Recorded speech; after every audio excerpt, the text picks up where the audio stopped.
কাঁচরাপাড়ায় city বাজারের নির্বাচনী পথসভায় বক্তব্য রাখেন বিজেপি প্রার্থী অর্জুন সিং। বক্তব্য শেষে তিনি বলেন, রাজ্যের মুখ্যমন্ত্রী একটা মিথ্যাবাদী। পার্থভৌমিক সব জায়গায় বলে থাকেন যেখানে গুন্ডারা খতম করব, সেই পরিপ্রেক্ষিতে অর্জুন সিং বলেন, গুন্ডারাজ যদি ওদের কথাই থাকে তাহলে মুখ্যমন্ত্রীকে পদত্যাগ করা উচিত, পার্থভৌমিককেও পদত্যাগ করা উচিত, পুলিশ কমিশনারকে সাসপেন্ড করে দেওয়া উচিত। যদি গুন্ডারাজ হয়ে থাকে আমি কথা দিচ্ছি 1 লাখ ভোটে ওদের হারাবো। দায়িত্ব নিয়ে বলছি মাঝে মাঝে পার্থভৌমিক একটা বলছে গুন্ডারাজ শেষ করবে। আচ্ছা, এখানে বিজেপি এই 5-7 নেতা বসে আছে, এদের সঙ্গে কোনোদিন দেখেছেন কোন গুন্ডা?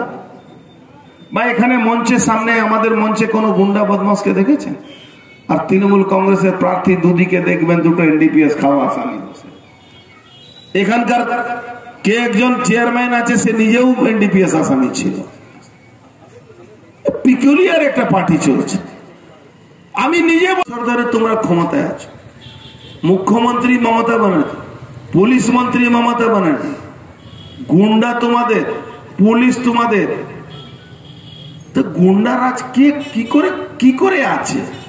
এই প্রশ্নটা আমরাই করছি তোমাকে, এই প্রশ্নটা আমরাই করছি। এখানে গদাইদা বসে আছে, জন্মলগ্ন থেকে তৃণমূল করতে আমাদের সঙ্গে।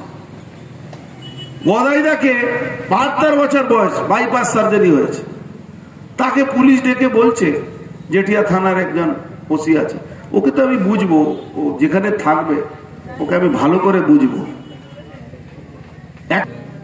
বিজ্ঞান মিথ্যা হয়ে যাবে।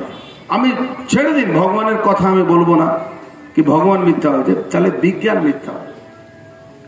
যদি সকালে সূর্য উদয় হয়, বিকালে সূর্য ডুববে, এটা বিজ্ঞান। আজকে হাওয়া চলছে, হাওয়া আছে, অক্সিজেন আছে, এটা বিজ্ঞান। এটা মেনে চলতে হবে, বিজ্ঞানকে মেনে চলতে হবে।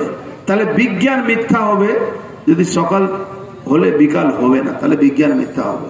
আর যে পুলিশ অফিসাররা এই পার্থভূমিকে দালালি করছেন, আপনাদেরকে যেতে হবে তিহাড় জেলে। ওই অশোক মিশ্র আছে তো, মনে আছে তো? অশোক মিশ্র ভাইপো ব্যানার্জি টাকা পুলিশের গাড়িতে তুলে নিয়ে আসতো ওই বড়জোড়া। ওই এখনো 2বার বেল হলো, 2বার এডি ঢুকিয়ে রাখে। আপনাদের এই হাল হবে।